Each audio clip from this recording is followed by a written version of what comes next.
আসসালামু আলাইকুম। ঠিক আছে, ভারত যাব না, চারপাশে ভারত ঘিরে আছে। যেমন ধরেন পশ্চিম দিক দিয়ে, বাংলাদেশের পশ্চিম দিক দিয়ে তো টোটাল এরিয়াটাই হলো কলকাতা। আর উপরে মানে উত্তর দিকে যদি যান তাহলে আসাম। এখন আমরা বলতেছি যে আমরা ইন্ডিয়ার উপর ডিপেন্ডেন্সি কমায় ফেলবো। মানে ডিপেন্ডেন্সি কমানো বলতে যেটা বোঝায় সেটা হলো ইন্ডিয়া থেকে আমি যে 17 মিলিয়নের ইম্পোর্ট করি, 17 বিলিয়নের যে ইম্পোর্ট করি, আমি ইম্পোর্ট করব না।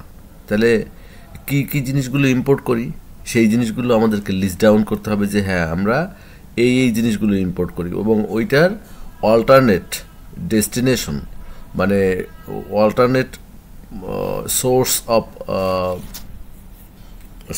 Of country, source of route, হ্যাঁ, এবং তাদের রেট, তাদের সেখানকার যারা এটা এক্সপোর্ট করে সেই এক্সপোর্টারদের সাথে কমিউনিকেশন, এটা একটা সিরিয়াস স্টেপ হিসেবে আমাদেরকে নিতে হবে। এবং সেই জায়গাগুলির সাথে কথা বলে কনফার্ম করে নেগোসিয়েশন করে, এবং সেখানে যদি ধরেন একটা আমি প্রোডাক্ট নিয়ে কথা বলছি, যদি একটা পেঁয়াজ হয়, সাপোজ আমরা পাকিস্তান থেকে নিব, সাপোজ আমরা ব্রাজিল থেকে নেব, এরকমের একটা সোর্সের এগেনস্টে 5টা সোর্স আমাকে রেডি রাখতে হবে।